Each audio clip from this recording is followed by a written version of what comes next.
드린 내용은 이제 요통하고 허리디스크 굉장히 많죠.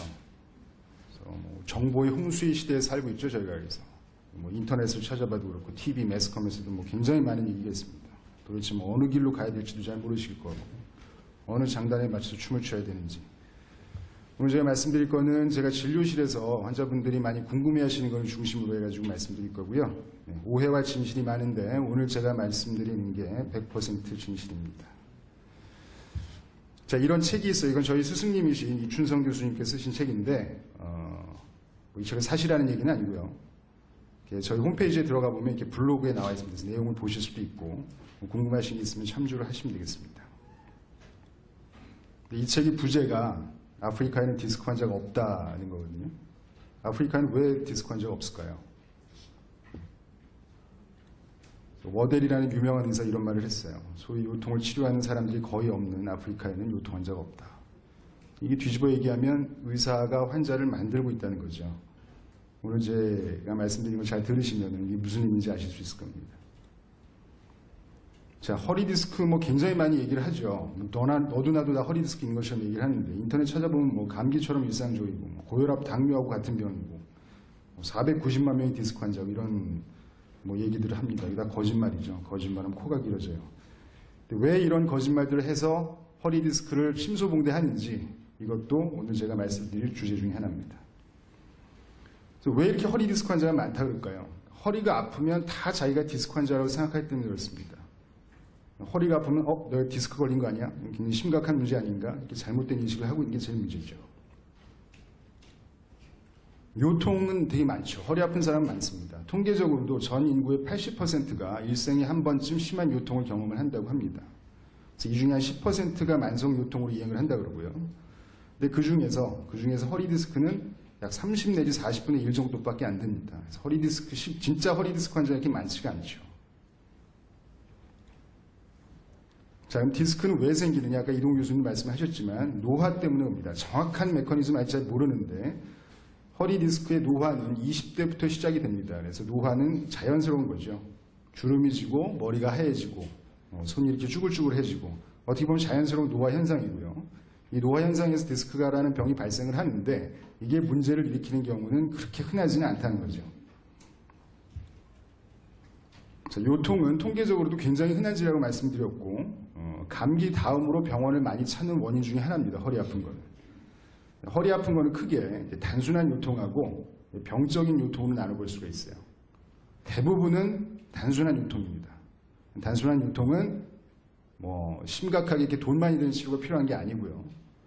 근데 우리가 감별을 해야 될 거는 의사의 역할은 사실은 이 병적인 요통을 잡아내는 거죠. 단순 요통이라는 거는 누구나 걸릴 수 있는 거고 허리가 그럼 왜 아프냐? 이런 말씀들 많이 하세요. 오셔가지고 MRI도 찍고 다 했는데 별 이상이 없다더라. 근데 도대체 나는 왜 허리가 아픈 것이냐? MRI는 허리가 아픈 원인을 찾기 위해서 한다기보다는 아까 말씀드렸던 병적인 요통이 있냐 없냐를 구별하는 목적이 가장 크고요. 검사상 큰 이상이 없는 그런 요통은 단순 요통이고 이거의 가장 근본적인 원인은 허리가 약해서 그렇습니다. 별의별 얘기를 다 듣고 오시죠. 디스크가 주저앉았느니 시꺼멓게 변했느니 어디가 튕그러졌느니 물론 그런 것들도 요통의 하나의 원인이 될 수는 있겠지만 요통이라는 것은 굉장히 다양한 원인에서 발생을 하고 기존에도 제가 말씀을 드리자면 통증이 왜 생기느냐부터 시작을 해야 되기 때문에 굉장히 복잡한 문제인데 어쨌든 단순 요통은 근본적으로 허리가 약한 것이 가장 큰 문제다라는 것이 가장 중요한 포인트가 되겠습니다. 척추는 우리 몸이 기둥이죠. 사람이 이제 두 발로 서서 걸어 다니니까 이 기둥을 주변의 근육들이 잘 받쳐줘야 돼요. 허리는 24시간 스트레스를 받습니다. 누워있을 때는 좀 덜하지만은 여러분 이렇게 오래 앉아있고 그럼 허리 아프잖아요. 그 스트레스를 다 받는 거예요. 허리가 강한 사람들은 스트레스를 잘 이겨내죠. 그래서 통증이 안 생깁니다. 이제 허리가 이렇게 약하고 느슨한 사람들은 스트레스를 못 이겨내니까 통증이 생기게 되는 것이죠. 뇌발 증상들은 허리를 안 아파한다 그래요. 우리 의사소통은 잘 안 되겠지만 실험 결과에 의하면 요통이라는 것은 두 발로 걸어 다니는 척추를 기둥으로 삼고 있는 사람만이 갖고 있는 어떻게 보면 숙명이죠. 일부는 좀 받아들여야 될 필요도 있습니다. 나중에 좀 다시 말씀드릴 거고요. 그래서 단순 요통이 아닌 경우를 잘 감별하는 것이 중요하다고 말씀드렸는데 병적인 요통은 뭐 이런 병들이 있어요. 척추에도 뭐 암이 생길 수가 있고, 제일 흔한 것은 다른데 이제 암이 있으신 분들이 전이가 되는 거죠. 그리고 뭐 균이 들어가서 이제 곪을 수도 있고요. 요새 뭐 결핵 같은 거 많아지고 있는데, 그다음에 이제 골절, 넘어지거나 해서 다쳐서 부러지는 경우, 이런 것들은 그 요통의 원인이 확실하죠. 이런 것들은 확실하고 우리가 정신을 바짝 차리고 치료를 해야 되는 그런 병입니다. 이런 것을 가려내는 것이 가장 중요하고요. 물론 많지는 않지만 대부분의 요통은 단순 요통이다라는 것이 중요한 거죠. 그래서 이런 것들이 의심이 되는 상황이 있습니다. 그럴 때는 적극적으로 검사도 하고 치료도 적극적으로 해야 되겠죠. 디스크라는 거는 아까 이동훈 선생님 말씀하셨지만은 척추뼈와 척추뼈 사이에 이렇게 말랑말랑한 젤리 같은 구조물로서 그 이제 충격을 흡수를 합니다. 그런 구조물이고요. 디스크에 문제가 생기면 이렇게 문제가 생길 수 있겠죠. 허리에. 뭐 이것도 제 MRI 사진이에요. 그래서 MRI를 옆에서 본 거고요. 척추를.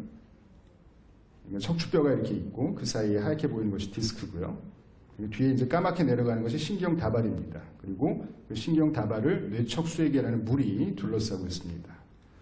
여기 보면 이렇게 디스크가 좀 튀어나와 있어요. 근데 디스크가 튀어나와 있지만 저는 증상이 없습니다. 그러면 디스크 환자가 아니죠. 가장 중요한 것은 환자의 증상이고요. 그래서 디스크는 이렇게 가운데 물처럼 생긴 수액하고 섬유 조직인 섬유등으로 둘러싸여 있는데 충격을 흡수한다 그랬잖아요. 충격을 막 흡수를 많이 하다 보면은 결국은 사단이 나게 되는 거죠. 뒤로 이렇게 디스크가 튀어나오고 뭐 심지어는 터질 수도 있고. 그래서 우리가 의학적인 용어로는 디스크를 추간판 탈출증이라고 얘기를 하고 하중을 많이 받아서 노화와 이제 함께 이제 생길 수 있게 되는 병이죠. 그래서 모식도를 보시면 이렇게 디스크가 이제 튀어나와가지고 옆에서 본 거고 뒤에서 본 건데, 그래서 허리에서 다리로 가는 신경을 누르기 때문에 증상이 나타나는 것입니다. 그래서 허리 디스크라는 건 정의를 하자면 디스크가 튀어나와서 신경을 눌러서 허리도 물론 아프지만 다리가 아픈 병이에요. 다리가 아프고 저린 증상을 일으키는 병이 추간판 탈출증, 우리가 얘기하는 디스크가 되겠습니다. 허리 디스크의 증상은 허리도 물론 아프지만 다리가 저리고 땡겨요. 엉치부터 시작해서 뭐 허벅지, 종아리, 발등 또는 발바닥 이렇게. 우리가 이거를 의학용어로 방사통이라고 얘기를 합니다. 방사통이 있어야 허리 디스크라고 진단을 할 수가 있습니다. 그래서 우리가 어떤 병을 치료를 하려면 이 병의 자연 경과를 알아야 돼요. 영어로 내추럴 히스토리라고 하는데, 맹장염, 폐암 이런 건 잘 아시죠? 맹장염, 폐암은 그냥 두면 어떻게 되죠? 맹장이 터지면 뱃속으로 균이 다 퍼져서 뭐 심하면 목숨을 잃을 수도 있겠죠. 폐암은 말할 것도 없죠. 그냥 놔두면 증상이 없는 사람들도 돌아가실 수 있습니다. 반면에 감기는 어떤가요? 감기는 약 안 먹으면 7일 만에 낫고 약 먹으면 일주일 만에 낫죠. 그냥 놔두면 저절로 좋아지는 그런 병이죠. 치료를 어떻게 해야 되나요? 증상과 관계없이 이런 병들은 아주 적극적으로 치료를 해야 되는 거고, 감기 같은 병은 우리가 자연 경과를 알고 있기 때문에 그냥 놔두고 보존적 치료를 하는 것이죠. 자, 그러면 허리 디스크의 자연 경과는 어떠냐? 75%가 그냥 놔둬도 저절로 낫습니다. 제 느낌에는 이거 이상 되는 것 같아요. 그래서 근데 이제 감기하고 다른 게 좀 시간이 좀 걸리긴 해요. 한두 달 정도 걸리는데, 그렇기 때문에 어떻게 치료를 해야 될까요? 일단 한 달 이상 기다려봐야겠죠. 저절로 좋아질 가능성이 이렇게 높기 때문에. 그래서 자연 경과가 굉장히 양호한 병이다, 디스크는. 디스크에 의해서 명의가 되기 쉽습니다. 저절로 낫는 병이기 때문에 뭘 해도 좋아지죠. 뭐 약을 먹어도 좋아지고, 주사를 맞아도 좋아지고, 침을 놔도 좋아지고, 뭐 카이로프락틱을 해도 좋아지고, 심지어 기도를 해도 좋아지죠. 기도가 디스크 치료법인가요? 그렇지는 않죠. 그래서 이 명의들이 지금 요새 굉장히 많은데 신중하게 치료 방법을 선택을 해야 됩니다. 그래서 그러면 그냥 마냥 한두 달 동안 그냥 기다리기만 하느냐? 또 그럴 수는 없죠. 많이 아프고 불편하니까 거기에 대한 대증 치료를 합니다. 그래서 이런 대증 치료를 해서 증상을 완화시키면서 저절로 이런 치료를 하지 않아도 통증이 없어지기를 기다리게 되는 것이죠. 그래서 뭐 아픈 지 3일 된 환자가 왔어요. 뭐 좀 심하긴 하지만 뭐 수술 뭐 간단합니다. 수술 간단하긴 한데 간단하니까 당장 수술하시죠. 이렇게 하면 될까요? 자연 치유 가능성이 75%이기 때문에 이거를 포기할 수는 없는 거죠. 그래서 이런 것들이 결국은 디스크의 치유 기간이 조금 길고 그렇다 보기 때문에 또 잘 낫기 때문에 불필요한 과잉 치료가 성행하게 되는 그런 큰 이유 중에 하나라고 저는 생각합니다. 자, 디스크는 응급 상황인가요? 네, 그런 얘기 하시는 분 환자도 있어요. 병원에 갔더니 디스크가 튀어나와서 신경을 누르고 있고 당장 수술을 오늘이라도 해야 된다 이런 말씀 많이 듣고 있습니다. 디스크는 응급 상황인가요? 아까 말씀드린 게 답이죠. 75%가 그냥 놔둬도 저절로 낫기 때문에 절대 서둘러서 치료를 해야 되는 그런 병은 아닙니다. 뭐 이런 얘기도 듣고 오시죠. 그냥 놔두면 뭐 하반신 마비가 되고 똥오줌을 못 가리게 될 수 있다. 아주 틀린 말은 아닙니다. 하지만 굉장히 드문 일입니다. 저도 제가 뭐 우리나라에서 가장 많이 보는 사람 중에 하나일 것 같은데 디스크 환자를 이렇게 되는 경우는 뭐 1년에 한 명 볼까 말까 한 굉장히 드문 일입니다. 그래서 그런 아주 낮은 희박한 가능성 때문에 우리가 디스크를 전부 다 수술하고 그럴 필요는 없는 것이죠. 그리고 이런 일이 생긴다고 하더라도 적절하게 빨리 대처를 하면 또 회복을 잘 시킬 수가 있습니다. 수술은 언제 하느냐 그러면 뭐 수술을 해야 되는 경우도 분명히 있습니다. 흔하지는 않지만 굉장히 통증이 심해서 일상생활이 힘들 때 그리고 아까 말씀드렸던 그런 여러 가지 치료를 했음에도 불구하고 계속 통증이 심할 때, 낫지를 않을 때 또 한 가지는 실제로 진짜 마비가 왔을 때 흔하지는 않지만 뭐 대소변 장애까지 오면 굉장히 심한 마비가 온 거고요. 이런 경우에는 뭐 당연히 이제 수술을 고려를 해야 되겠죠. 그래서 허리 디스크는 어떻게 진단을 하냐? 제일 중요한 건 환자분의 증상입니다. 증상이 뭐가 있다 그랬죠? 방사통이라는 게 있다 그랬죠? 다리가 저리고 당기는 증상이 있어야 디스크라고 진단을 할 수가 있습니다. 그러면 이제 추가적으로 검사를 하게 되죠. 엑스레이를 일단 찍습니다. 병원 가면 기본적으로 이렇게 6장 앞에서 본 거, 뭐 옆에서 본 거, 비스듬히 본 거, 구부렸다 폈다 이렇게 찍는데 엑스레이에서 그래서 나타나는 소견이 내가 허리 아프고 다리가 저리고 땡긴 거의 원인이냐 그렇게 얘기할 수 있는 경우는 흔하지 않습니다. 엑스레이 찍는 목적도 아까 말씀드렸던 병적인 심각한 그런 요통의 원인 그런 것들을 감별하기 위해서 찾아내기 위해서 찍는 것이고요. 엑스레이를 보고 환자의 증상을 설명해서는 안 됩니다. 실제로 이 환자 허리가 아파서 왔어요. 다른 병원에서 디스크라는 얘기를 듣고 왔습니다. 여기 척추뼈에 네모난 게 척추를 옆에서 본 거고요. 그 사이에 이제 디스크가 있는 공간이 이렇게 보이죠. 엑스레이는 뼈를 보는 검사고요. 디스크나 신경은 안 보입니다. 근데 여기는 디스크의 이제 높이가 유지가 잘 돼 있죠. 근데 밑에는 많이 좁아져 있어요. 이러면 디스크에 합당한 증상이 있으면 추측은 할 수 있지만 확진을 할 수는 없습니다. 그래서 뭐 예를 들어서 방사통이 없는 환자인데 엑스레이 찍었는데 이래. 그러면 이거 가지고 당신은 디스크가 있습니다. 얘기할 수는 없는 거죠. 확진을 하려면 이제 정밀 검사를 해야 돼요. 정밀 검사를 그러면 다 해야 되느냐? 디스크가 의심이 되는 걸로 그냥 끝내면 됩니다.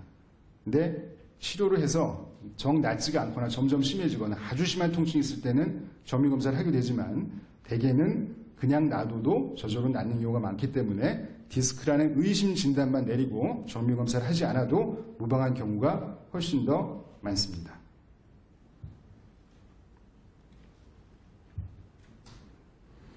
그럼 어떤 정밀 검사를 하느냐? 뭐 이제 다 아시다시피 CT하고 이제 MRI가 있죠. CT는 뭐 전산화 단층 촬영 뭐 이렇게 얘기를 하는데 CT는 엑스레이와 마찬가지로 뼈를 잘 보는 검사입니다. 이건 이제 단면이에요. 디스크 환자의 단면인데 뭐 어디가 디스크인지 잘 모르겠죠. 여기 이제 디스크고 하얗게 보이는 데가 뼈거든요. 이렇게 뼈는 잘 보여요. 근데 이 안에 디스크가 이렇게 희미하게 보이긴 하지만 확실히 보이지는 않습니다. MRI는 물론 뼈도 잘 보이지만은 신경과 디스크를 잘 볼 수 있는 검사예요. 그래서 이거 아까 그 보여드렸던 사진하고 똑같은 부위거든요. 디스크가 보이는데 이렇게 튀어나와 있는 게 잘 보이죠. 뭐 뼈도 보이고 뭐 근육도 잘 보입니다. 요거는 이제 옆에서 본 사진이고요. 아까 보여드렸던 것처럼 정상 환자의 그 MRI 사진이고 이렇게 꺼멓게 디스크가 튀어나와 있는 것을 잘 관찰할 수가 있습니다. 그래서 디스크가 의심되고 우리가 확진을 해야 될 필요가 있을 때는 CT가 아니고 MRI를 찍으셔야 됩니다.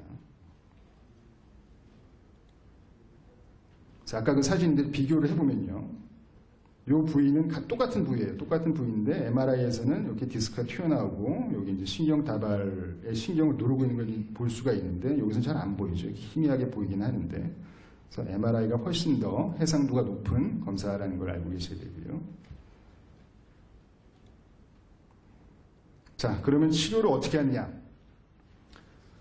보존적인 치료를 일단 하게 되죠. 그래서 여러 가지 치료 방법이 있는데 각각에 대해서 조금씩 말씀을 드려보면 너무너무 아프신 분들은 일단 좀 쉬는 게 좋겠죠. 그래서 심상 안정을 시킵니다. 여기 마냥 누워만 있으라는 얘기는 아니고요. 뭐 일이나 어떤 그 운동 같은 것을 중단하고 좀 휴식을 취하라는 거죠.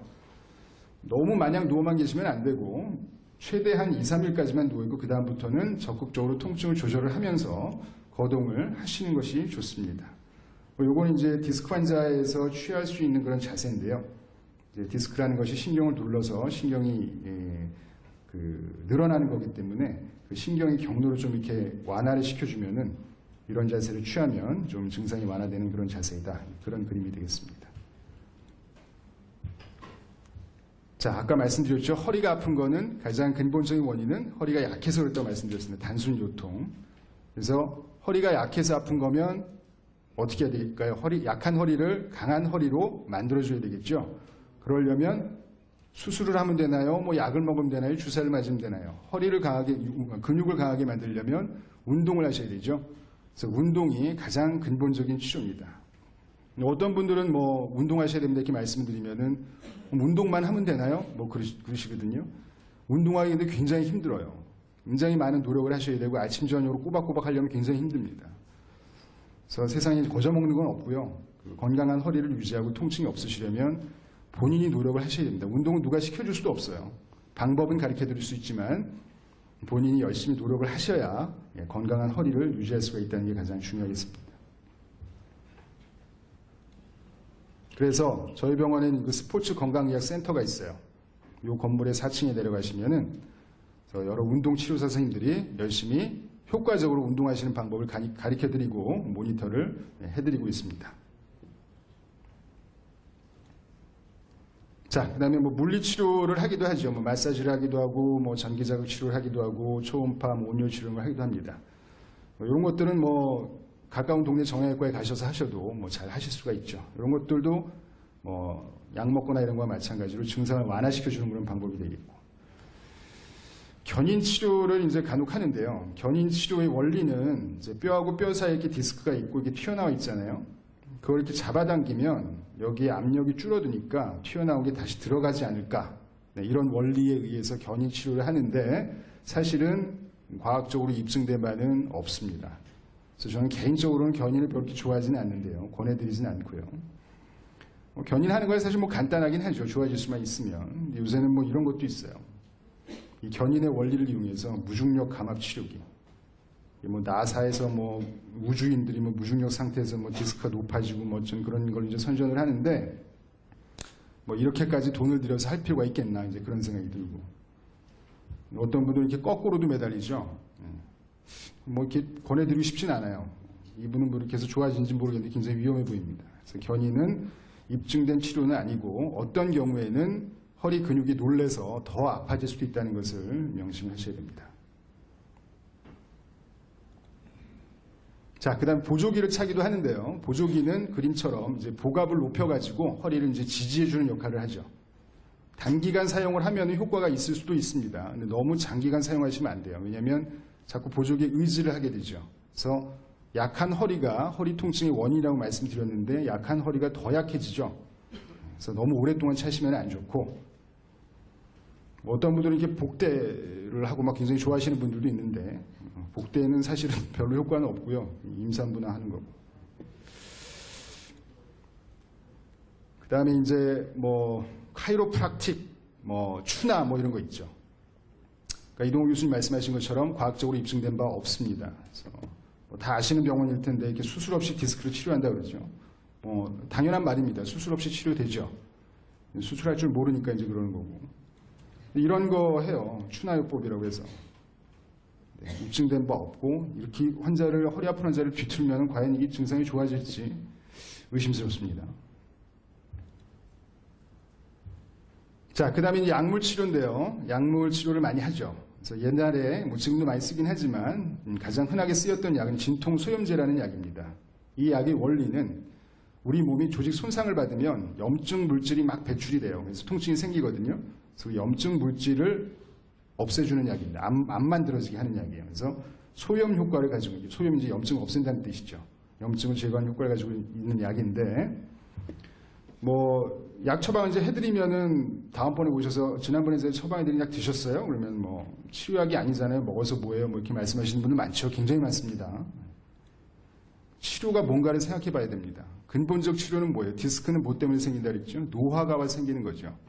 근본적 치료하려면 어떻게 해야 돼요? 젊은 사람으로 돌아가야죠. 젊은 사람 돌아갈 수 있나요? 돌아갈 수 없죠.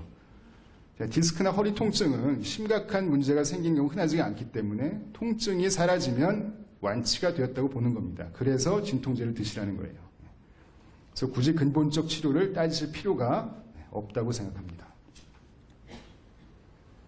언젠간 낫죠. 75%가 한두 달이면 좋아진다고 말씀드렸죠. 그 한두 달 동안 어떻게 살 것이냐의 문제죠. 그냥 아픈 걸 참고 날 것이냐, 또 약을 먹고 해서 통증을 가라앉히고 날 것이냐. 아픈 거 참는 게 더 나쁩니다. 진통제의 어떤 문제보다. 어떤 분들은 그래요. 진통제 드셔야 될 정도로 아프세요? 그럼 그 정도는 아니에요. 근데 그 다음 질문이 시술을 하면 어떨까요? 약도 안 드시는 분이 시술을 하겠다는 게 저는 좀 이해가 안 되고, 약이라는 게 사실 어떻게 보면 굉장히 간편한 치료죠. 시술을 생각하시기 전에 매스컴이 효과인데 약을 드시는 것이 훨씬 더 간편하고 훨씬 더 효과적이고 안전한 방법입니다. 아주 심한 경우에는 시술을 물론 같이 병행을 해야 되겠죠. 그래서 옛날엔 소염제를 많이 썼는데 이제 최근에 그 소염제에 의해서 그 위장관 출혈이라든가 심장 질환이 발생할 가능성이 높다라는 보고가 좀 있으면서 요새는 마약성 진통제로 진통제의 그 경향이 좀 바뀌어가고 있습니다. 그래서 최근에는 증상이 심하신 분들은 마약성 진통제를 많이 처방을 이제 받고 계시죠. 자, 마약성 진통제를 드리면 또 이런 질문 많이 하시죠. 마약인데 그 중독되면 어떡하냐. 중독될 수 있긴 있습니다. 중독될 확률이 쉽게 얘기하면 비행기 날아가다 떨어질 확률하고 똑같아요. 비행기가 굉장히 안전한 교통수단이거든요. 비행기를 떨어질까 봐 우리가 비행기 안 타지 않잖아요. 그래서 중독될 거 걱정하실 이유 없고요. 전문의와의 그 상담을 통해서 잘 조절해서 드시면 아무 문제가 없습니다. 그리고 그 소염 진통제에 비해서 마약은 장기간 드셔도 굉장히 안전한 것으로 지금 보고가 많이 되고 있습니다. 그래서 걱정하실 필요가 없습니다.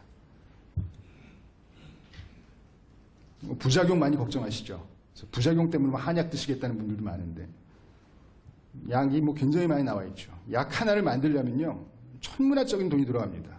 동물 실험부터 시작해가지고 1상, 2상, 3상, 4상 엄청난 그 환자를 대상으로 물론 자원자죠. 임상 실험을 하고 그래서 효과와 안전성이 입증이 돼야 실제로 판매가 되기 시작합니다. 양약은요. 그런 굉장한 각고의 노력을 거쳐서 나오기 때문에 물론 부작용도 알려져 있습니다. 부작용이 있더라도 약을 교체를 하거나 또 그 전문의들이 다 어떤 그런 대처 방법을 알고 있기 때문에 안전하게 사용을 할 수가 있고요. 사실 한약은 저는 한약에 대해서 잘 모르지만 약이 아니라 사실 식품으로 등록이 돼 있죠. 그래서 어떤 부작용이 생기는지 알 수가 없습니다. 그래서 안심하고 드셔도 대개는 큰 문제가 없고 또 그 담당 선생님들이 잘 조절을 해주시니까 걱정하지 않으셔도 될 것 같습니다.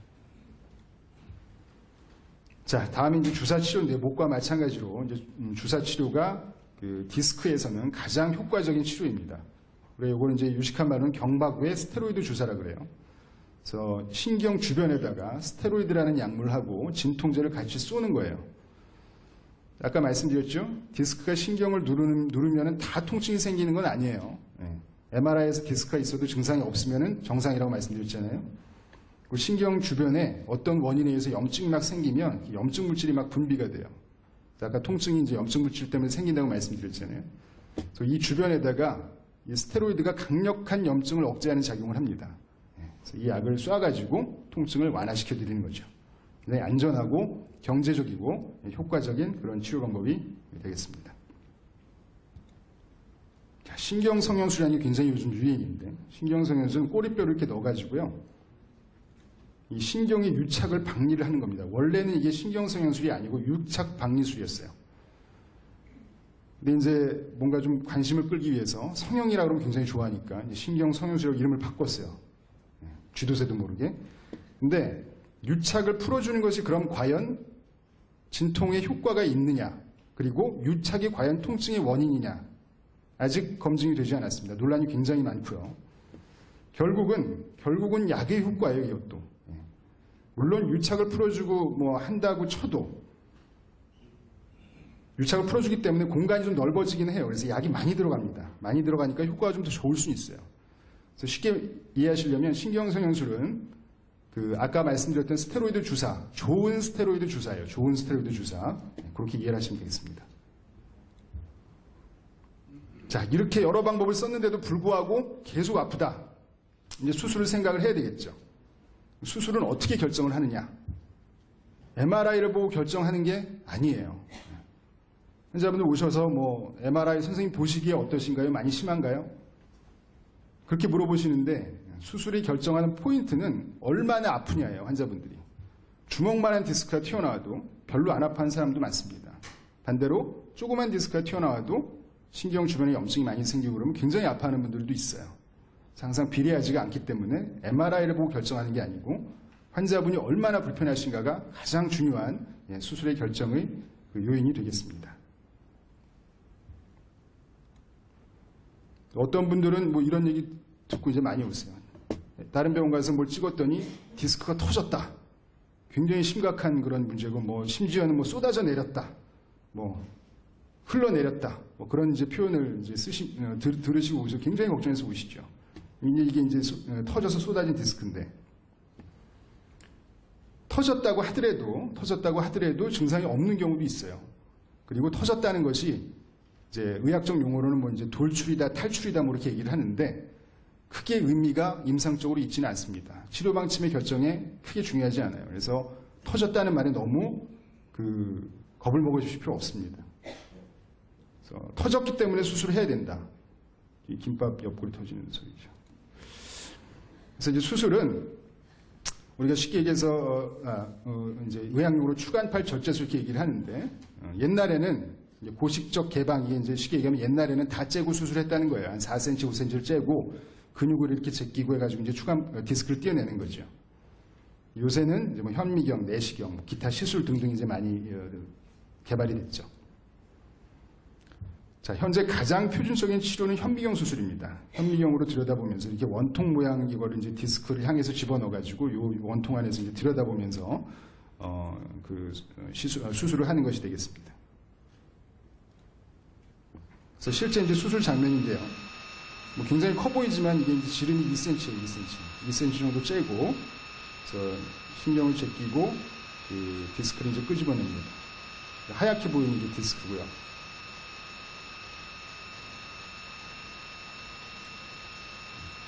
좀 징그러우신가요? 넘어가겠습니다. 그래서 수술을 받으시려면은 이런 말 꼭 하죠. 레이저로 하나요? 내시경으로 하나요? 이런 말 꼭 하십니다. 내시경 수술은 한때는 많이 했어요. 이렇게 구멍만 뚫어가지고 내시경을 집어넣어서 이제 디스크를 제거를 하는 건데, 장점도 물론 있습니다. 뭐 국소 마취로 할 수가 있고, 뭐 흉터도 작고, 근육의 손상도 적고, 뭐 장점은 있지만은 시술도 중에 굉장히 아프고, 그다음에 돈이 많이 들어요. 기기가 비싸니까. 그리고 모든 디스크를 내시경으로 할 수 있는 게 아닙니다. 이게 제일 큰 문제예요. 그래서 요새는 잘 안 쓰이고, 요새 표준적인 수술은 현미경 수술이 되겠습니다. 자, 레이저. 레이저 굉장히 많이 궁금해하시죠. 레이저는 빛이에요. 빛인데 증폭된 빛이고 굉장히 큰 에너지를 가지고 있습니다. 그래서 뭔가를 파괴시키는 그런 빛이에요. 레이저는 많이 쓰여요. 의학에서. 많이 쓰이고 있는데 척추에서도 옛날에 많이 썼습니다. 실제로도 지금도 좀 쓰이고 있고. 근데 레이저는 문제가 있습니다. 강력한 열을 발생을 하기 때문에 주변 조직에 이제 손상을 줄 수가 있게 되겠고, 또 뭐 값도 비싸고, 결정적으로 레이저를 이용해서 디스크를 제거하는 게 좋다는 과학적 근거가 아직까지 없어요. 그래서 요새는 이렇게 좀 위험성도 있고 비싼 거를 굳이 할 필요가 없기 때문에 잘 안 쓰이고 있죠. 자, 레이저를 써서 지구는 구했지만 지구가 많이 파괴됐죠. 이렇게까지 할 필요가 없다는 거죠. 자, 그럼 기타 시술이 많이 이제 있어 왔어요. 요거는 이제 한 50년 전에 이제 개발이 된 거고, 그다음 레이저도 이제 이 중에 하나고요. 여러분 또 많이 말씀하시는 고주파. 이런 것들은 한마디로 유행이에요, 유행. 예, 사라졌다 이제 없어집니다. 유행처럼 막 하다가 뭔가 또 문제가 생기거나 그러니까 또 이제 없어지고, 과학적으로 입증된 바는 당연히 없고. 그래서 이런 시술들이 굉장히 많이 판을 치고 있는데 대부분은 쉽게 얘기하면 소 잡는 칼로 닭을 잡는 거죠. 네. 그래서 원리는 뭐냐면은 이제 고주파 그 디스크 재건술인데요. 디스크가 이렇게 튀어나와 있잖아요. 여기다 이제 이걸 집어넣어요. 여기서 고주파를 막 쏴요. 이제 여기서 디스크가 뭐 증발을 하거나 탄단 말이에요. 여기 이제 디스크의 양이 줄어들죠. 압력이 줄어드니까 혹시 튀어나온 게 들어가지 않을까. 네, 그렇게 해서 이제 하는 건데, 이것도 입증된 바가 아직은 없습니다. 자, 이런 시술들은 다 이런 이제 타이틀을 달고 있죠. 최첨단이고, 최소 절개고, 5분이면 끝난다. 이렇게 광고를 막 하죠. 자, 이런 시술들을 접하실 때 생각해야 되는 게 좀 어려울 수 있지만 이게 굉장히 중요한 건데, 세 가지가 있어요. 비용 대비 효과라는 건데, 돈을 쓴 만큼의 효과가 있느냐는 거죠. 그만큼의 돈을 쓸 가치가 있냐를 잘 따져봐야 되고, 그리고 디스크라 그러면 모든 디스크 환자에게 다 해당이 되는지가 또 중요합니다. 일부 환자에만 해당이 된다면 쓸데없는 치료가 되겠죠. 과도한 치료가 되거나, 또 그 시술의 결과가 과학적으로 입증이 되었냐가 굉장히 중요합니다. 여러분, 의학은 과학이에요, 과학. 과학적으로 입증되지 않는 치료는 쉽게 얘기하면 사이비 치료가 될 수도 있습니다. 그래서 뭐 인터넷 보면 이런 거 많이 나오죠. 10분 만에 오케이. 10분도 길다. 5분 만에 안녕. 뭐 이런 것들이 이제 광고를 하죠. 아까 이제 레이저 뭐 내시경 막 여쭤보셨죠? 레이저도 하고 내시경도 해요.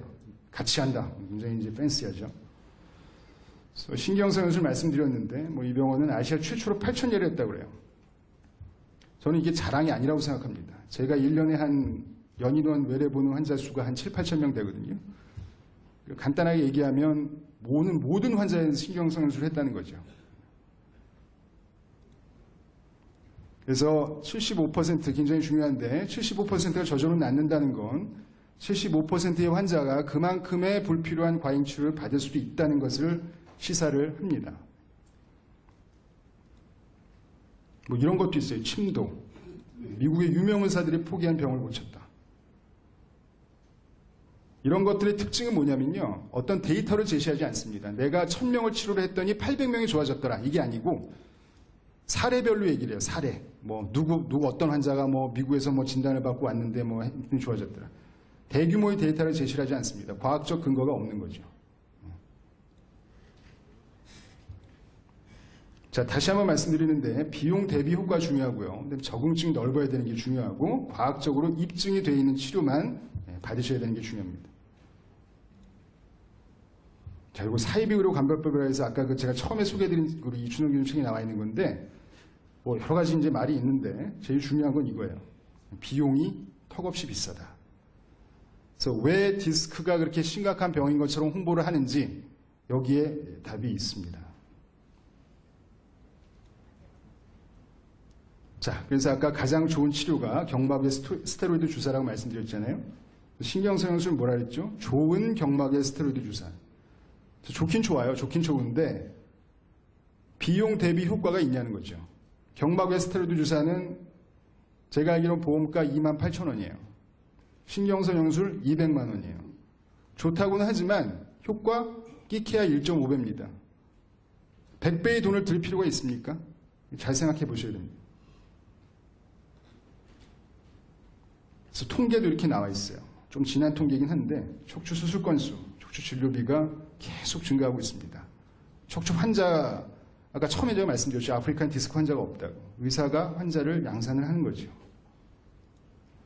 그래서 급기야는 몇 달 전에 이제 중앙일보 이런 기사가 났어요. 15%가 과잉 진료했다.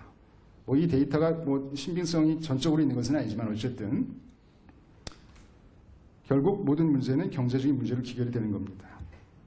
그래서 이런 치료, 과잉 치료 받으면 개고생이고 후회봐야 소용없는 거죠.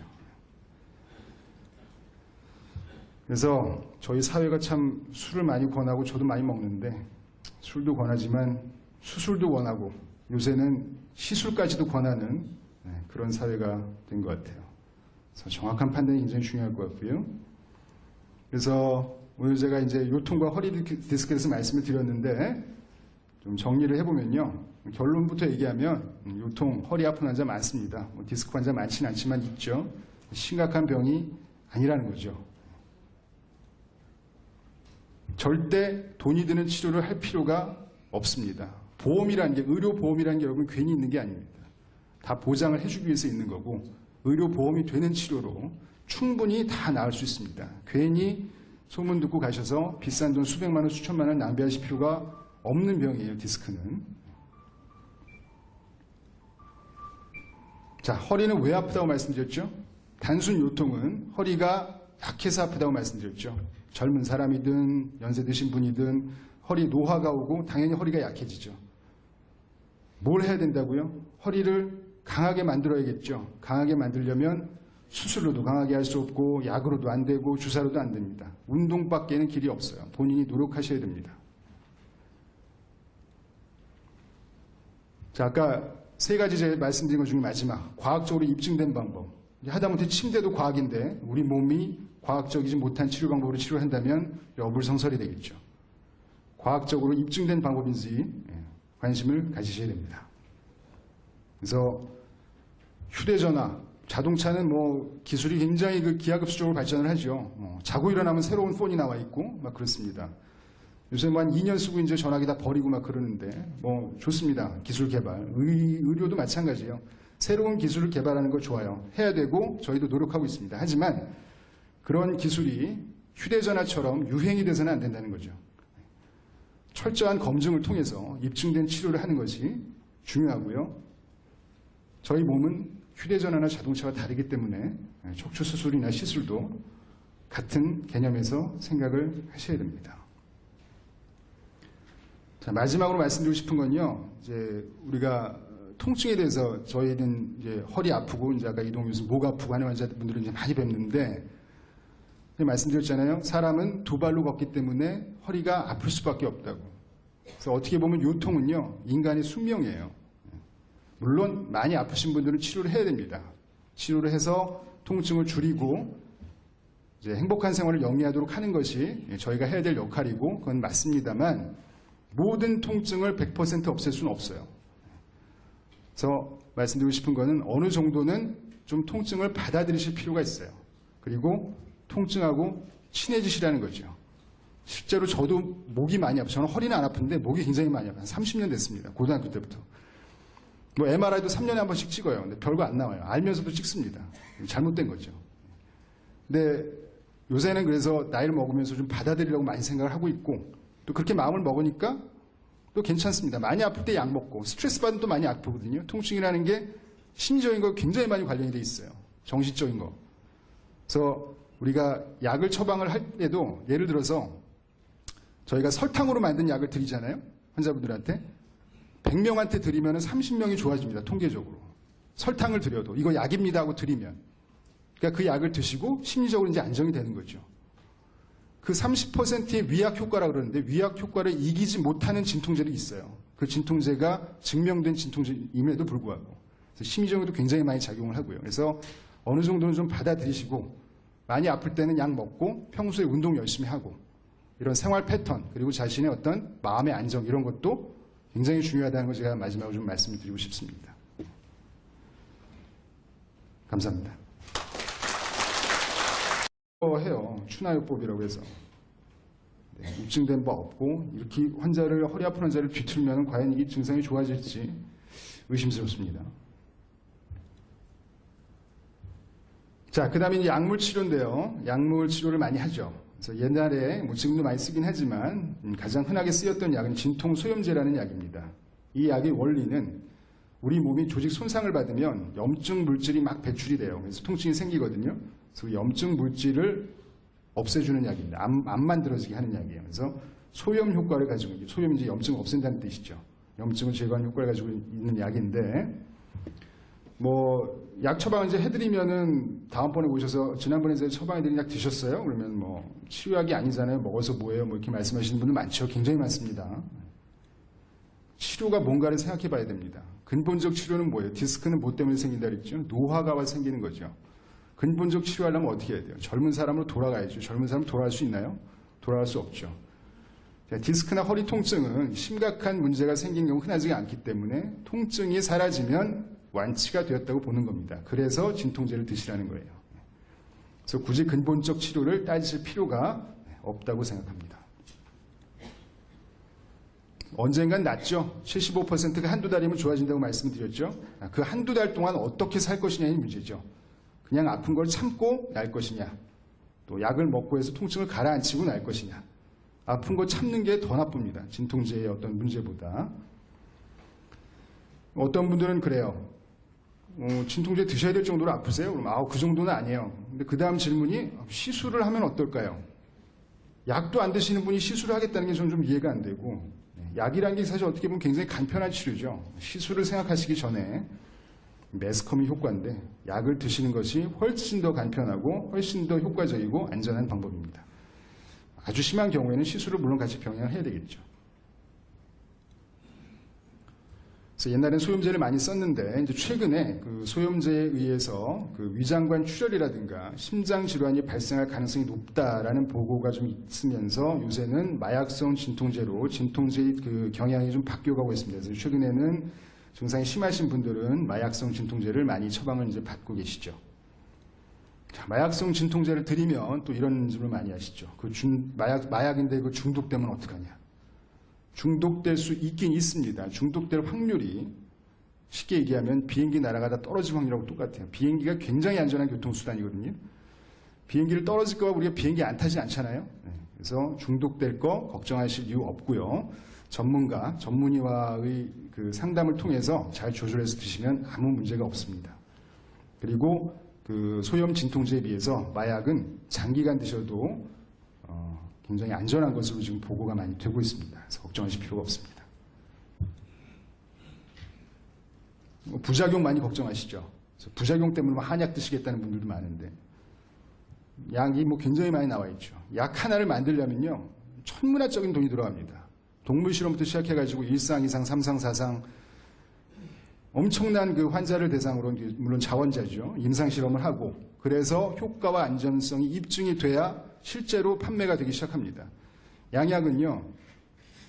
그런 굉장한 각고의 노력을 거쳐서 나오기 때문에 물론 부작용도 알려져 있습니다. 부작용이 있더라도 약을 교체를 하거나 또 그 전문의들이 다 어떤 그런 대처 방법을 알고 있기 때문에 안전하게 사용을 할 수가 있고요. 사실 한약은 저는 한약에 대해서 잘 모르지만 약이 아니라 사실 식품으로 등록이 돼 있죠. 그래서 어떤 부작용이 생기는지 알 수가 없습니다. 그래서 안심하고 드셔도 대개는 큰 문제가 없고 또 그 담당 선생님들이 잘 조절을 해주시니까 걱정하지 않으셔도 될 것 같습니다. 자, 다음에 이제 주사 치료인데 목과 마찬가지로 이제 주사 치료가 그 디스크에서는 가장 효과적인 치료입니다. 그래서 이거는 이제 유식한 말로는 경박 외 스테로이드 주사라 그래요. 그래서 신경 주변에다가 스테로이드라는 약물하고 진통제를 같이 쏘는 거예요. 아까 말씀드렸죠? 디스크가 신경을 누르면 다 통증이 생기는 건 아니에요. MRI에서 디스크가 있어도 증상이 없으면 정상이라고 말씀드렸잖아요. 그 신경 주변에 어떤 원인에 의해서 염증이 막 생기면 염증 물질이 막 분비가 돼요. 아까 통증이 이제 염증 물질 때문에 생긴다고 말씀드렸잖아요. 그래서 이 주변에다가 이 스테로이드가 강력한 염증을 억제하는 작용을 합니다. 그래서 이 약을 쏴가지고 통증을 완화시켜 드리는 거죠. 굉장히 안전하고 경제적이고 효과적인 그런 치료 방법이 되겠습니다. 자, 신경성형술이라는 게 굉장히 요즘 유행인데 신경성형술은 꼬리뼈를 이렇게 넣어가지고요. 이 신경의 유착을 박리를 하는 겁니다. 원래는 이게 신경성형술이 아니고 유착 박리술이었어요. 근데 이제 뭔가 좀 관심을 끌기 위해서 성형이라 그러면 굉장히 좋아하니까 신경성형술이라고 이름을 바꿨어요. 쥐도새도 모르게. 근데 유착을 풀어주는 것이 그럼 과연 진통에 효과가 있느냐, 그리고 유착이 과연 통증의 원인이냐, 아직 검증이 되지 않았습니다. 논란이 굉장히 많고요. 결국은 약의 효과예요, 이것도. 물론 유착을 풀어주고 한다고 쳐도 유착을 풀어주기 때문에 공간이 좀 넓어지긴 해요. 그래서 약이 많이 들어갑니다. 많이 들어가니까 효과가 좀 더 좋을 수 있어요. 그래서 쉽게 이해하시려면 신경성형술은 그 아까 말씀드렸던 스테로이드 주사, 좋은 스테로이드 주사예요. 좋은 스테로이드 주사. 그렇게 이해를 하시면 되겠습니다. 자, 이렇게 여러 방법을 썼는데도 불구하고 계속 아프다. 이제 수술을 생각을 해야 되겠죠. 수술은 어떻게 결정을 하느냐? MRI를 보고 결정하는 게 아니에요. 환자분들 오셔서 뭐 MRI 선생님 보시기에 어떠신가요? 많이 심한가요? 그렇게 물어보시는데 수술이 결정하는 포인트는 얼마나 아프냐예요. 환자분들이. 주먹만한 디스크가 튀어나와도 별로 안 아파하는 사람도 많습니다. 반대로 조그만 디스크가 튀어나와도 신경 주변에 염증이 많이. 확진을 하려면 이제 정밀 검사를 해야 돼요. 정밀 검사를 그러면 다 해야 되느냐? 디스크가 의심이 되면 의심이 되는 걸로 그냥 끝내면 됩니다. 근데 치료를 해서 정 낫지가 않거나 점점 심해지거나 아주 심한 통증이 있을 때는 정밀 검사를 하게 되지만 대개는 그냥 놔둬도 저절로 낫는 경우가 많기 때문에 디스크라는 의심 진단만 내리고 정밀 검사를 하지 않아도 무방한 경우가 훨씬 더 많습니다.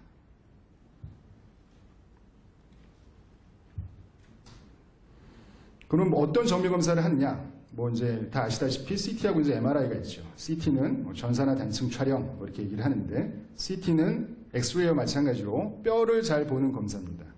이건 이제 단면이에요. 디스크 환자의 단면인데 뭐 어디가 디스크인지 잘 모르겠죠. 여기 이제 디스크고 하얗게 보이는 데가 뼈거든요. 이렇게 뼈는 잘 보여요. 근데 이 안에 디스크가 이렇게 희미하게 보이긴 하지만 확실히 보이지는 않습니다. MRI는 물론 뼈도 잘 보이지만은 신경과 디스크를 잘 볼 수 있는 검사예요. 그래서 요거 아까 그 보여드렸던 사진하고 똑같은 부위거든요. 디스크가 보이는데 이렇게 튀어나와 있는 게 잘 보이죠.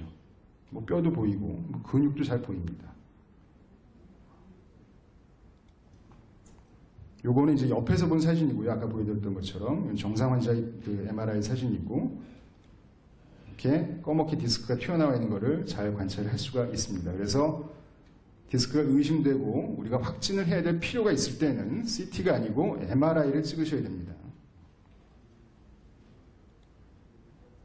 자, 아까 그 사진인데 비교를 해보면요. 이 부위는 똑같은 부위예요. 똑같은 부위인데 MRI에서는 이렇게 디스크가 튀어나오고 여기 이제 신경 다발에 신경을 누르고 있는 걸 볼 수가 있는데 여기서는 잘 안 보이죠. 희미하게 보이긴 하는데 그래서 MRI가 훨씬 더 해상도가 높은 검사라는 걸 알고 계셔야 되고요. 자, 그러면 치료를 어떻게 하느냐? 보존적인 치료를 일단 하게 되죠. 여러 가지 치료 방법이 있는데 각각에 대해서 조금씩 말씀을 드려보면 너무너무 아프신 분들은 일단 좀 쉬는 게 좋겠죠. 그래서 심상 안정을 시킵니다. 여기 마냥 누워만 있으라는 얘기는 아니고요. 뭐 일이나 어떤 그 운동 같은 것을 중단하고 좀 휴식을 취하라는 거죠. 너무 마냥 누워만 계시면 안 되고 최대한 2, 3일까지만 누워있고 그 다음부터는 적극적으로 통증을 조절을 하면서 거동을 하시는 것이 좋습니다. 요건 이제 디스크 환자에서 취할 수 있는 그런 자세인데요.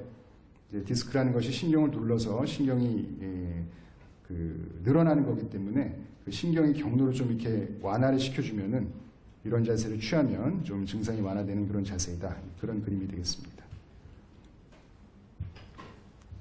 자, 아까 말씀드렸죠. 허리가 아픈 거는 가장 근본적인 원인은 허리가 약해서 그렇다고 말씀드렸습니다. 단순 요통. 그래서 허리가 약해서 아픈 거면 어떻게 해야 될까요? 약한 허리를 강한 허리로 만들어줘야 되겠죠. 그러려면 수술을 하면 되나요? 뭐 약을 먹으면 되나요? 주사를 맞으면 되나요? 근육을 강하게 만들려면 운동을 하셔야 되죠. 그래서 운동이 가장 근본적인 치료입니다. 어떤 분들은 뭐 운동하셔야 됩니다 이렇게 말씀을 드리면은 운동만 하면 되나요? 뭐 그러시거든요. 운동하기 근데 굉장히 힘들어요. 굉장히 많은 노력을 하셔야 되고 아침 저녁으로 꼬박꼬박 하려면 굉장히 힘듭니다. 그래서 세상에 거저먹는 건 없고요. 건강한 허리를 유지하고 통증이 없으시려면 본인이 노력을 하셔야 됩니다. 운동은 누가 시켜줄 수도 없어요. 방법은 가르쳐 드릴 수 있지만 본인이 열심히 노력을 하셔야 건강한 허리를 유지할 수가 있다는 게 가장 중요하겠습니다. 그래서 저희 병원에는 그 스포츠 건강의학 센터가 있어요. 이 건물의 4층에 내려가시면은 여러 운동치료사 선생님들이 열심히 효과적으로 운동하시는 방법을 가르쳐 드리고 모니터를 해드리고 있습니다. 자, 그 다음에 뭐 물리치료를 하기도 하죠. 뭐 마사지를 하기도 하고, 뭐 전기자극 치료를 하기도 하고, 초음파, 뭐 온열 치료를 하기도 합니다. 이런 것들은 뭐 가까운 동네 정형외과에 가셔서 하셔도 뭐 잘 하실 수가 있죠. 이런 것들도 뭐 약 먹거나 이런 거와 마찬가지로 증상을 완화시켜주는 그런 방법이 되겠고.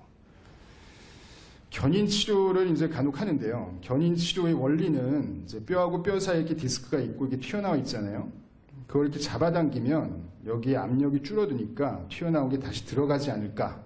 네, 이런 원리에 의해서 견인 치료를 하는데 사실은 과학적으로 입증된 바는 없습니다. 그래서 저는 개인적으로는 견인을 그렇게 좋아하지는 않는데요. 권해드리진 않고요. 견인하는 거에 사실 뭐 간단하긴 하죠. 좋아질 수만 있으면. 요새는 뭐 이런 것도 있어요. 이 견인의 원리를 이용해서 무중력 감압 치료기.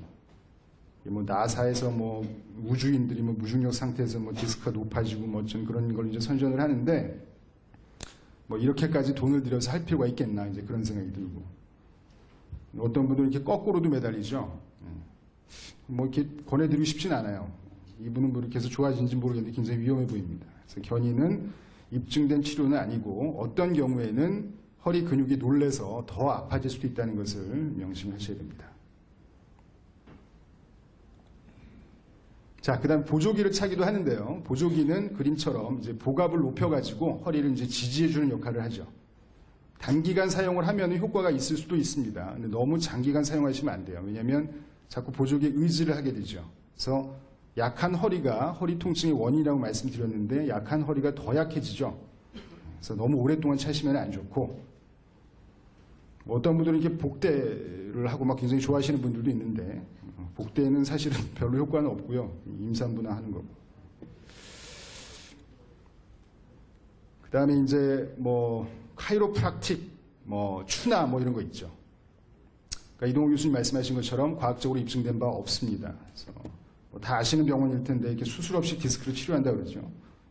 당연한 말입니다. 수술 없이 치료되죠. 수술할 줄 모르니까 이제 그러는 거고. 이런 거. 그래서 디스크는 이렇게 가운데 물처럼 생긴 수액하고 섬유 조직인 섬유등으로 둘러싸여 있는데 충격을 흡수한다 그랬잖아요. 충격을 막 흡수를 많이 하다 보면은 결국은 사단이 나게 되는 거죠. 뒤로 이렇게 디스크가 튀어나오고 뭐 심지어는 터질 수도 있고. 그래서 우리가 의학적인 용어로는 디스크를 추간판 탈출증이라고 얘기를 하고 하중을 많이 받아서 노화와 이제 함께 이제 생길 수 있게 되는 병이죠. 그래서 모식도를 보시면 이렇게 디스크가 이제 튀어나와가지고 옆에서 본 거고 뒤에서 본 건데, 그래서 허리에서 다리로 가는 신경을 누르기 때문에 증상이 나타나는 것입니다. 그래서 허리 디스크라는 건 정의를 하자면 디스크가 튀어나와서 신경을 눌러서 허리도 물론 아프지만 다리가 아픈 병이에요. 다리가 아프고 저린 증상을 일으키는 병이 추간판 탈출증, 우리가 얘기하는 디스크가 되겠습니다. 허리 디스크의 증상은 허리도 물론 아프지만 다리가 저리고 땡겨요. 엉치부터 시작해서 뭐 허벅지, 종아리, 발등 또는 발바닥 이렇게. 우리가 이거를 의학용어로 방사통이라고 얘기를 합니다. 방사통이 있어야 허리 디스크라고 진단을 할 수가 있습니다. 그래서 우리가 어떤 병을 치료를 하려면 이 병의 자연 경과를 알아야 돼요. 영어로 내추럴 히스토리라고 하는데 맹장염, 폐암 이런 건 잘 아시죠? 맹장염, 폐암은 그냥 두면 어떻게 되죠? 맹장이 터지면 뱃속으로 균이 다 퍼져서 뭐 심하면 목숨을 잃을 수도 있겠죠. 폐암은 말할 것도 없죠. 그냥 놔두면 증상이 없는 사람들도 돌아가실 수 있습니다. 반면에 감기는 어떤가요? 감기는 약 안 먹으면 7일 만에 낫고 약 먹으면 일주일 만에 낫죠. 그냥 놔두면 저절로 좋아지는 그런 병이죠. 치료를 어떻게 해야 되나요? 증상과 관계없이 이런 병들은 아주 적극적으로 치료를 해야 되는 거고, 감기 같은 병은 우리가 자연 경과를 알고 있기 때문에 그냥 놔두고 보존적 치료를 하는 것이죠. 자, 그러면 허리 디스크의 자연 경과는 어떠냐?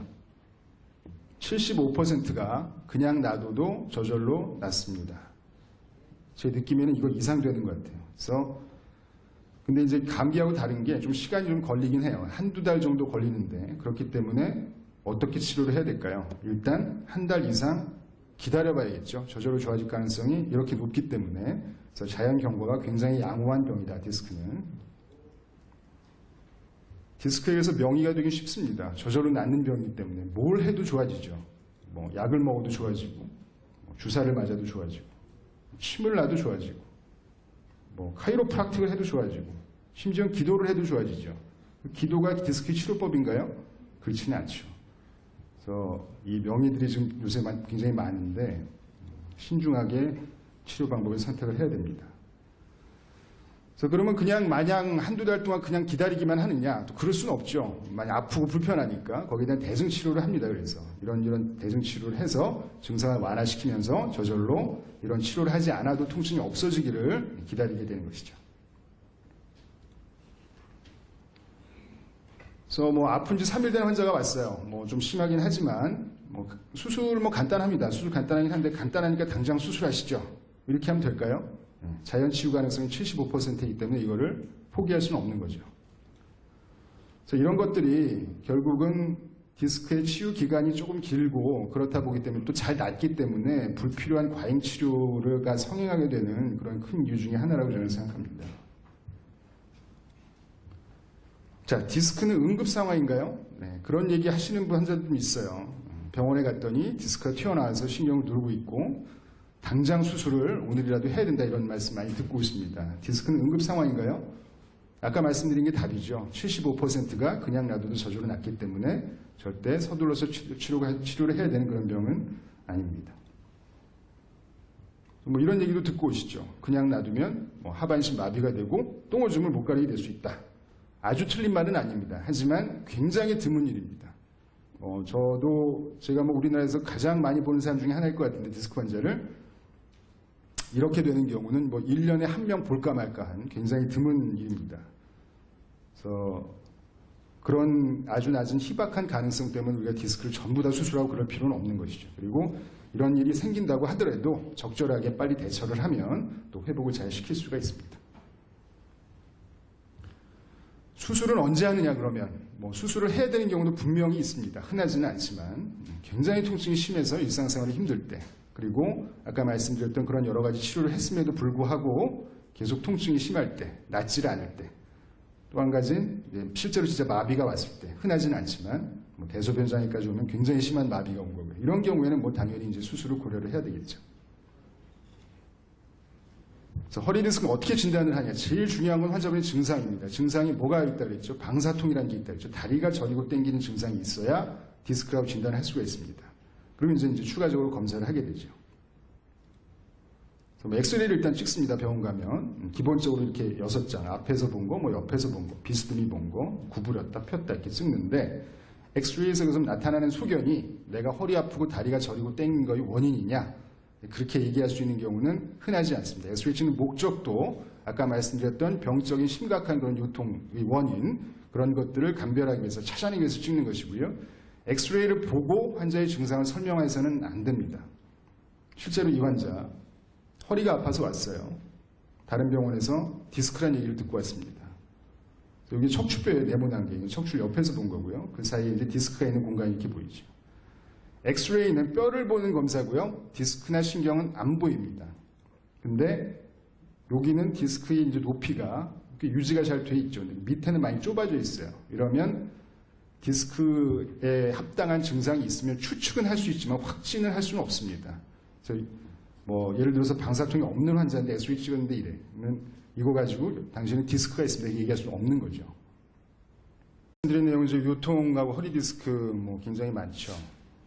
그래서 뭐 정보의 홍수의 시대에 살고 있죠. 저희가 그래서 뭐 인터넷을 찾아봐도 그렇고 TV, 매스컴에서도 뭐 굉장히 많은 얘기가 있습니다. 도대체 뭐 어느 길로 가야 될지도 잘 모르실 거고 어느 장단에 맞춰서 춤을 춰야 되는지. 오늘 제가 말씀드릴 거는 제가 진료실에서 환자분들이 많이 궁금해하시는 걸 중심으로 해가지고 말씀드릴 거고요. 오해와 진실이 많은데 오늘 제가 말씀드리는 게 100% 진실입니다. 자, 이런 책이 있어요. 이건 저희 스승님이신 이춘성 교수님께서 쓰신 책인데 이 책을 사시라는 얘기는 아니고요. 저희 홈페이지에 들어가 보면 이렇게 블로그에 나와 있습니다. 그래서 내용을 보실 수도 있고 궁금하신 게 있으면 참조를 하시면 되겠습니다. 이 책의 부제가 아프리카에는 디스크 환자가 없다는 거거든요. 아프리카에는 왜 디스크 환자가 없을까요?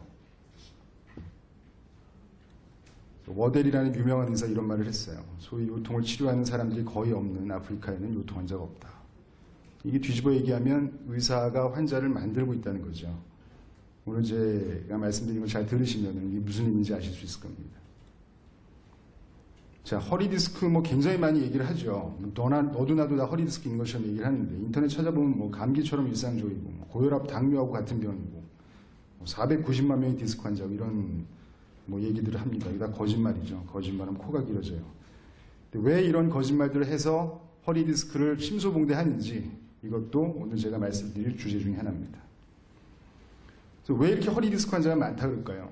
허리가 아프면 다 자기가 디스크 환자라고 생각하기 때문에 그렇습니다.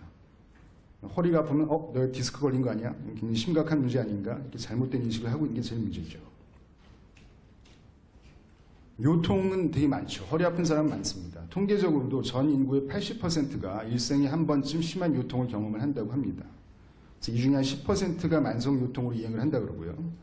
근데 그 중에서 허리 디스크는 약 30 내지 40분의 1 정도밖에 안 됩니다. 그래서 허리 디스크, 진짜 허리 디스크 환자가 이렇게 많지가 않죠. 자, 그럼 디스크는 왜 생기느냐? 아까 이동 교수님 말씀하셨지만 노화 때문에 옵니다. 정확한 메커니즘은 아직 잘 모르는데 허리 디스크의 노화는 20대부터 시작이 됩니다. 그래서 노화는 자연스러운 거죠. 주름이 지고 머리가 하얘지고 손이 이렇게 쭈글쭈글해지고 어떻게 보면 자연스러운 노화 현상이고요. 이 노화 현상에서 디스크가라는 병이 발생을 하는데 이게 문제를 일으키는 경우는 그렇게 흔하지는 않다는 거죠. 자, 요통은 통계적으로도 굉장히 흔한 질이라고 말씀드렸고 감기 다음으로 병원을 많이 찾는 원인 중에 하나입니다. 허리 아픈 거는. 허리 아픈 거는 크게 단순한 요통하고 병적인 요통으로 나눠볼 수가 있어요. 대부분은 단순한 요통입니다. 단순한 요통은 뭐 심각하게 이렇게 돈 많이 드는 치료가 필요한 게 아니고요. 근데 우리가 감별을 해야 될 거는 의사의 역할은 사실은 이 병적인 요통을 잡아내는 거죠. 단순 요통이라는 거는 누구나 걸릴 수 있는 거고 허리가 그럼 왜 아프냐? 뭐 이런 말씀들 많이 하세요. 오셔가지고 뭐 MRI도 찍고 다 했는데 별 이상이 없다더라. 근데 도대체 나는 왜 허리가 아픈 것이냐? MRI는 허리가 아픈 원인을 찾기 위해서 한다기보다는 아까 말씀드렸던 병적인 요통이 있냐 없냐를 구별하는 목적이 가장 크고요. 검사상 큰 이상이 없는 그런 요통은 단순 요통이고 이거의 가장 근본적인 원인은 허리가 약해서 그렇습니다. 뭐 별의별 얘기를 다 듣고 오시죠. 뭐 디스크가 주저앉았느니 시꺼멓게 변했느니 뭐 어디가 튕겨졌느니 물론 그런 것들도 요통의 하나의 원인이 될 수는 있겠지만 요통이라는 것은 굉장히 다양한 원인에서 발생을 하고 뭐 기존에도 제가 말씀을 드리자면 통증이 왜 생기느냐부터 시작을 해야 되기 때문에 굉장히 복잡한 문제인데 어쨌든 단순 요통은 근본적으로 허리가 약한 것이 가장 큰 문제다라는 것이 가장 중요한 포인트가 되겠습니다. 척추는 우리 몸이 기둥이죠. 사람이 이제 두 발로 서서 걸어 다니니까 이 기둥을 주변의 근육들이 잘 받쳐줘야 돼요. 허리는 24시간 스트레스를 받습니다. 뭐 누워있을 때는 좀 덜하지만은 여러분 이렇게 오래 앉아있고 그럼 허리 아프잖아요. 그 스트레스를 다 받는 거예요. 허리가 강한 사람들은 스트레스를 잘 이겨내죠. 그래서 통증이 안 생깁니다. 이제 허리가 이렇게 약하고 느슨한 사람들은 스트레스를 못 이겨내니까 통증이 생기게 되는 것이죠. 뇌발 증상들은 허리를 안 아파한다 그래요. 뭐 우리 의사소통은 잘 안 되겠지만 실험 결과에 의하면 요통이라는 것은 두 발로 걸어 다니는 척추를 기둥으로 삼고 있는 사람만이 갖고 있는 어떻게 보면 숙명이죠. 일부는 좀 받아들여야 될 필요도 있습니다. 나중에 좀 다시 말씀드릴 거고요. 그래서 단순 요통이 아닌 경우를 잘 감별하는 것이 중요하다고 말씀드렸는데 병적인 요통은 뭐 이런 병들이 있어요. 척추에도 뭐 암이 생길 수가 있고 제일 흔한 것은 다른데 이제 암이 있으신 분들이 전이가 되는 거죠. 그리고 뭐 균이 들어가서 이제 골물 수도 있고요. 요새 뭐 결핵 같은 거 많아지고 있는데, 그다음에 이제 골절, 넘어지거나 해서 다쳐서 부러지는 경우, 이런 것들은 그 요통의 원인이 확실하죠. 이런 것들은 확실하고 우리가 정신을 바짝 차리고 치료를 해야 되는 그런 병입니다. 이런 것을 가려내는 것이 가장 중요하고요. 물론 많지는 않지만 대부분의 요통은 단순 요통이다라는 것이 중요한 거죠. 그래서 이런 것들이 의심이 되는 상황이 있습니다. 그럴 때는 적극적으로 검사도 하고 치료도 적극적으로 해야 되겠죠.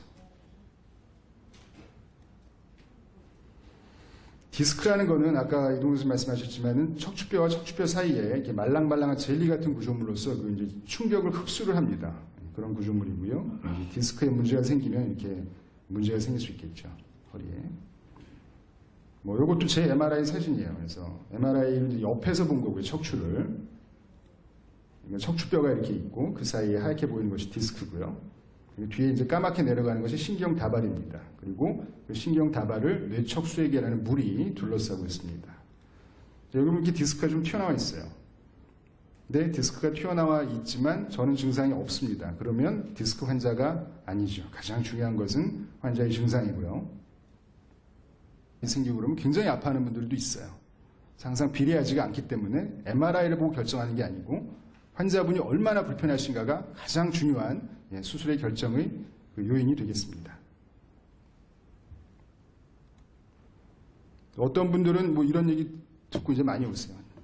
다른 병원 가서 뭘 찍었더니 디스크가 터졌다. 굉장히 심각한 그런 문제고, 뭐 심지어는 뭐 쏟아져 내렸다, 뭐 흘러내렸다, 뭐 그런 이제 표현을 이제 들으시고 오셔서 굉장히 걱정해서 오시죠. 이게 이제 터져서 쏟아진 디스크인데,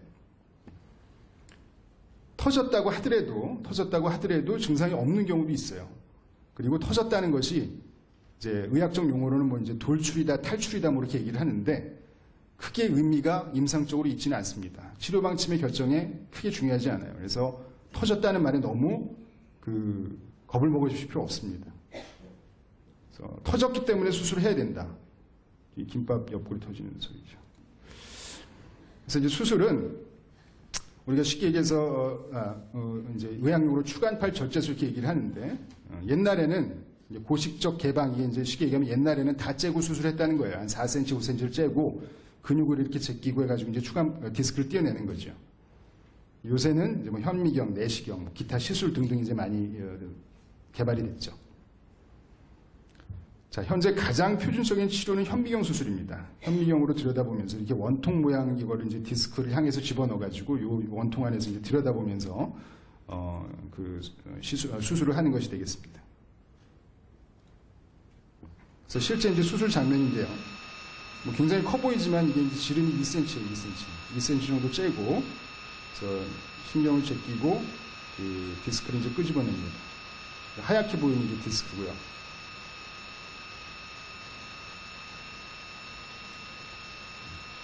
좀 징그러우신가요? 넘어가겠습니다. 그래서 수술을 받으시려 그러면은 이런 말 꼭 하죠. 레이저로 하나요? 내시경으로 하나요? 이런 말 꼭 하십니다.